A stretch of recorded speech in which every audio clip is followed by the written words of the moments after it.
Hey YouTube, this is Senpai Sales, and we are finally back with another deck profile. It's been a long time since I've made a deck profile, but I'm back into Yu-Gi-Oh! And I actually got first place at my locals with a deck that I made up together.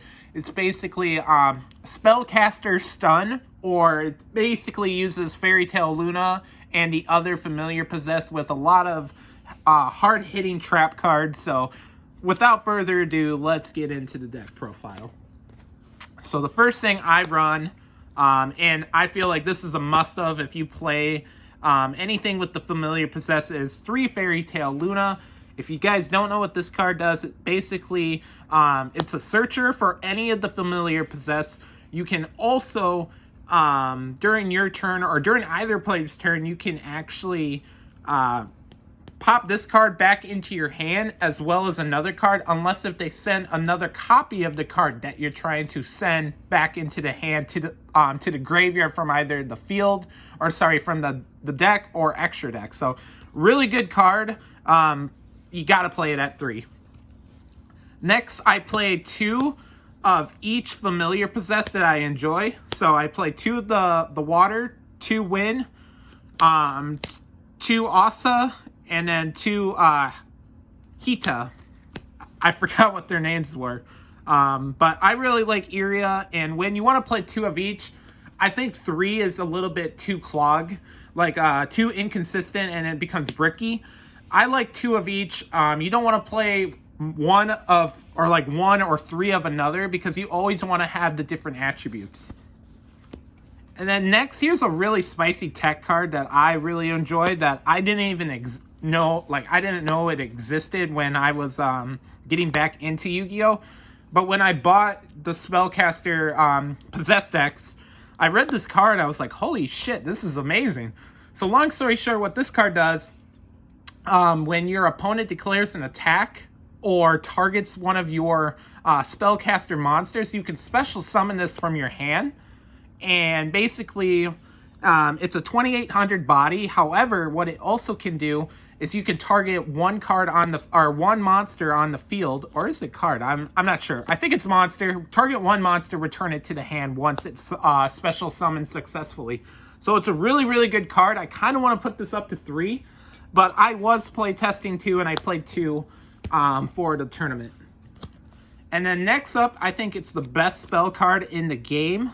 Or not in the game, but for the deck. Not in the game, definitely not in the game.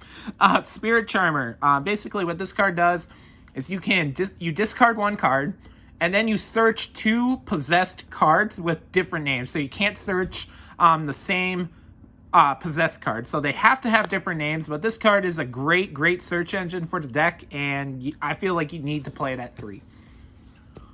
Next up, it's your draw engine for the familiar possess, and it's Awakening of the Possess. I play 3 of it. Long story short, when you normal or special summon Awakening Possess or a possessed monster, you get to draw 1 card. Also for the deck, also for it, it's actually 1850 monster, so it actually combos with Snow. So basically, you draw a card.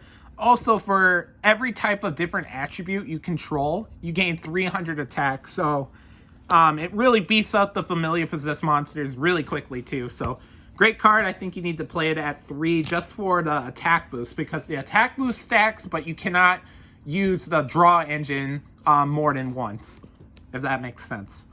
Next, I play 3 Pot of Duality. This deck doesn't really special summon on your turn. The only special summon you really actually do in this deck is on your opponent's turn. So Pot of Duality is a great card at 3. And then I play a couple of one-ofs. I play 1 Terraforming and 1 Card of Demise. And Card of Demise is really good when you get it, but sometimes it can be kind of inconsistent when you're drawing a bunch of monsters, or when you're searching the monsters from Luna. So Card of Demise is there as a power card, but you don't always want to rely on it. And then Terraforming is for the triple spellcast, or Secret Village of the Spellcaster. Currently, right now, Shaddoll's is a really big deck. But against other decks, this is a blowout card. If you guys don't know what this does, this basically, if you control a spellcaster and they don't, they can't play spell cards. So really, really blowout card if you get the combo and set up with a couple traps, such as, actually, I'm not even going to go into that yet. I'm going to show off the possessed cards for the trap cards. So I play triple possessed partnerships. This card is bonkers. So long story short, I'll show you guys the combo after I go through the deck profile. But with this card, with Spirit Charmers, you could do some really crazy interactions.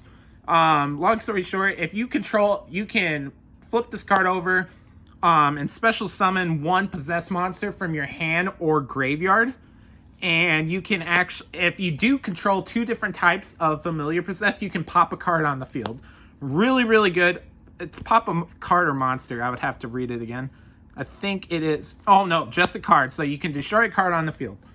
And lastly, it has a banish effect where if you banish it, you can directly play a spell or trap card, continuous spell or trap, familiar possessed from your graveyard. So it's really, really good with Spirit Charmers to combo off. And next, I only play 2 unpossessed because this card doesn't do as much. It gives your monsters an attack boost during your turn, and it allows you to special summon if one of your monsters gets destroyed. So this card is only at 2, not because it's not good, it's because it's so searchable in the deck, and we have so much draw power. Next, I play just super, you know, overpowered trap cards, like 3 Solemn Strike. I play 3 Judgment, and I also play 1 Warning and 1 Skill Drain. If you draw 2 of these and have Secret Village and your monster set up on the board, you usually win the game if you go first. So it takes a lot, unless if you have Solemn Judgment and another one plus Spellcaster of the Village, and you just so happen to play Shaddoll, they need to go through like 3 of the 4 cards to actually break this board. So it's extremely powerful. It's really good. And then for extra deck, showing off Field Center first of all. And then for extra deck, it really doesn't matter, guys. But I kind of threw together an extra deck of just like generic Link monsters. I guess these are situational. They actually go with the deck. So if whatever deck you're kind of playing, if you're playing a wind deck, if you're playing a water deck, you can bring out these and special summon your opponent's graveyard monsters. So that's kind of cool. Just some generic, like I said, some generic Link monsters. And then some generic XCs that are kind of good. So I'm not going to go over those. I'm sure everyone should know. If you're watching current Yu-Gi-Oh stuff, you should know what those cards do. If not, you can pause the video and look them up. And then lastly, I play 3 Stardust Dragons. I don't know why, but I do side the Starlight Road. So this is for just in case if I get Harpy's Feathered Duster or that other card that's new. I forget the name of it, but the one that basically destroys all back row. This says, no, negate you destroy my back row, and then I summon a Stardust for free. So really cheeky cards. Not going to really talk too much about the side deck just because it really depends on like if you're going to locals or if you're preparing for a tournament. I kind of prepare for my locals, so my side deck's definitely going to be different from what I would bring to a regional. 3 Lost Wind, 2 Water Kaiju. No one plays the Tri-Brigade at my local, so I don't side the Wind Kaiju. Actually, I do side 3 of that, though. I side 1 Raigeki, 1 Triceratops or Pankratops, a 2nd Warning, and then 3 Acid Trap Hole, and then 3 Starlight Road. I side this because there is a couple people that are interested in playing BA, and this card literally shits on BA. It's so fun. So, it's great. But, yeah, besides that, I'm going to show you guys just a quick combo. This deck's really not too wombo combo heavy. But let's just say you have one monster. You have Spirit Charmers. Let's just say you have one monster, Spirit Charmers, and we'll also say you have possessed partnerships already. So what you can do, you can actually play Spirit Charmers, discard the partnerships as cost, and then you can actually search out your Awakening of the Possessed to get your draw engine going. And then you can also search out Unpossessed. So basically, then what you can do is you can add the Possessed to get your draw engine going. And then this gets sent to the graveyard as the other card because you can only add one. And then right away, Partnerships is live to actually banish to automatically play this. So basically with Spirit Charmers, you can discard this as cost and get both of your cards onto the field then. So then now you have the special summon engine, you have the special summon engine, the draw engine, and your monster on board. So you basically try to protect this with Secret Village of the Spellcaster. So off of 3 cards, you can get your whole combo going. However, if you just have the monster with this, or even this with this, you can start getting your engine going. So this is why Spirit Charmers is such a good card in this deck. But once you start drawing cards, though, guys, with all of your draw engines that you do have, it's really, really consistent. So if you play a deck that doesn't play Spellcasters, this deck is phenomenal. It's a lot of fun. I would definitely bring it to a regional and probably make it a little bit more meta. But yeah, I'll play it over time and kind of see how it evolves. So if you guys did enjoy this video, be sure to leave a like, comment, and subscribe for more deck profiles. I'm going to be trying to do a deck profile every week, even if it's not mine.